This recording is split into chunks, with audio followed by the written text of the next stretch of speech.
Assalamualaikum sahabat. Pernahkah kamu merasa semua usahamu sia-sia? Pernahkah kamu bertanya, apakah Allah benar-benar mendengar doamu?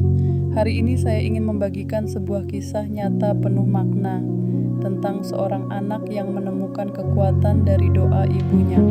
Jangan lupa like, komen, share, dan subscribe supaya kamu nggak ketinggalan kisah penuh hikmah lainnya. Di sebuah kampung kecil, di antara sawah-sawah hijau dan udara yang masih bersih, hiduplah seorang pemuda bernama Fajar. Ia baru berusia 22 tahun, namun beban hidup membuatnya tampak lebih tua. Sejak ayahnya meninggal 3 tahun lalu, ia menjadi tulang punggung keluarga. Bersama ibunya, Maryam, ia menjalani hari-hari yang keras. Maryam, meski usianya sudah setengah abad, tak pernah berhenti bekerja. Setiap pagi, ia memikul sayur, berkeliling kampung untuk menjajakan dagangannya. Bajunya sederhana, kerudungnya lusuh, namun senyumnya tak pernah hilang.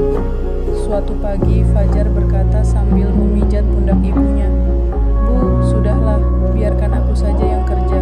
Ibu istirahat di rumah. Gak tega lihat ibu keliling terus tiap hari." Maryam tersenyum, menepuk tangan anaknya. "Nak, ibu gak bisa diam. Selagi ibu bisa, ibu mau bantu kamu.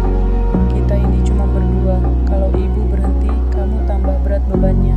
Fajar hanya mengangguk, meski hatinya perih. Ia tahu ibunya keras kepala. Hari-hari Fajar di kota pun tak mudah. Ia bekerja sebagai kuli bangunan. Gajinya kecil, tenaganya terkuras. Kadang ia pulang dengan tangan penuh luka dan badan remuk. Seringkali ia bertanya pada dirinya sendiri, "Sampai kapan aku begini?" Namun suatu malam Allah tunjukkan sesuatu yang mengubah hidupnya. Fajar pulang lebih awal. Saat melangkah ke rumah, ia mendengar suara lirih dari kamar ibunya. Ia mengintip. Dilihatnya ibunya sedang sujud lama sekali dalam sholat tahajud. Sujud yang tak tergesa, penuh perasaan. Ia mendekat pelan. Dalam hening malam itu, ia mendengar bisikan doa ibunya, "Ya Allah, jangan biarkan anakku putus asa. Berikan dia kekuatan. Kalau Engkau ingin ambil nyawa, ambil saja nyawa hamba ini, asal Engkau jaga anakku." Air mata Fajar jatuh seketika. Ia mundur perlahan, duduk di depan pintu kamarnya dan menangis. Baru malam itu ia sadar, selama ini ibunya tidak hanya bekerja keras di siang hari, tapi juga berperang dalam doa di malam hari. Sejak saat itu, ia melihat ibunya berbeda. Setiap langkah Maryam, setiap peluhnya adalah bentuk cinta yang tak pernah ia balas dengan cukup. Waktu berjalan. Fajar mendapat tawaran pekerjaan baru di kota, proyek besar dengan gaji besar. Namun ada syarat, ia harus siap bekerja malam, termasuk hari Jumat, bahkan menunda sholat. Ia bimbang, "Bu, aku dapat tawaran kerja gede, tapi mungkin aku harus sering nggak sholat tepat waktu. Aku harus milih apa?" Maryam menatap anaknya dalam-dalam. "Nak, rezeki itu dari Allah.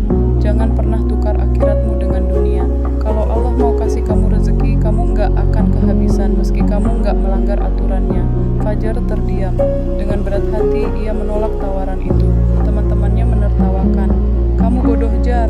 Duit segitu nggak datang 2 kali." Namun beberapa minggu kemudian, berita menggemparkan datang. Proyek itu mengalami kecelakaan besar. Banyak pekerja terluka, beberapa meninggal. Fajar gemetar saat mendengarnya. Ia pulang, memeluk ibunya erat. "Bu, kalau bukan karena nasihatmu, mungkin aku yang jadi korban." Maryam menatap langit sambil berkata pelan, "Bukan karena ibu, Nak, itu karena Allah sayang sama kamu." Hari-hari berlalu. Fajar mulai bekerja lebih ikhlas. Ia membuka usaha kecil, dibantu ibunya. Rezeki mereka mulai lapang. Maryam berhenti berjualan, menghabiskan hari dengan mengajar anak-anak mengaji di musola. Namun takdir berkata lain. Maryam jatuh sakit. Fajar melakukan segalanya, membawa ke dokter, membelikan obat, bahkan memanggil tabib. Namun kondisi Maryam terus menurun. Di detik-detik terakhir hidupnya, Maryam menggenggam tangan anaknya. Nafasnya berat.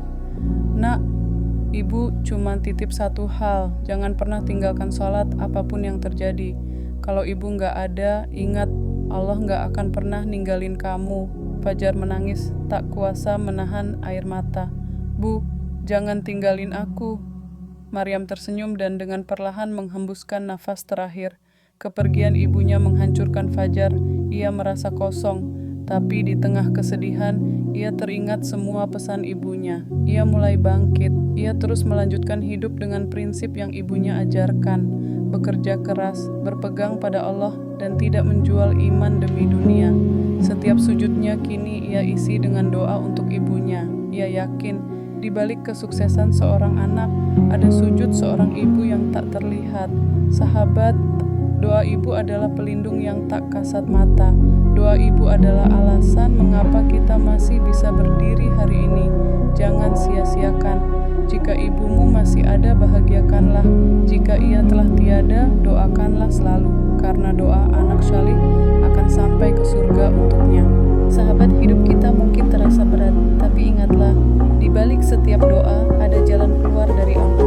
Kalau kamu merasa tersentuh dengan kisah ini, tulis di kolom komentar, apa hal paling berharga yang pernah ibumu ajarkan. Jangan lupa like, share, biar semakin banyak yang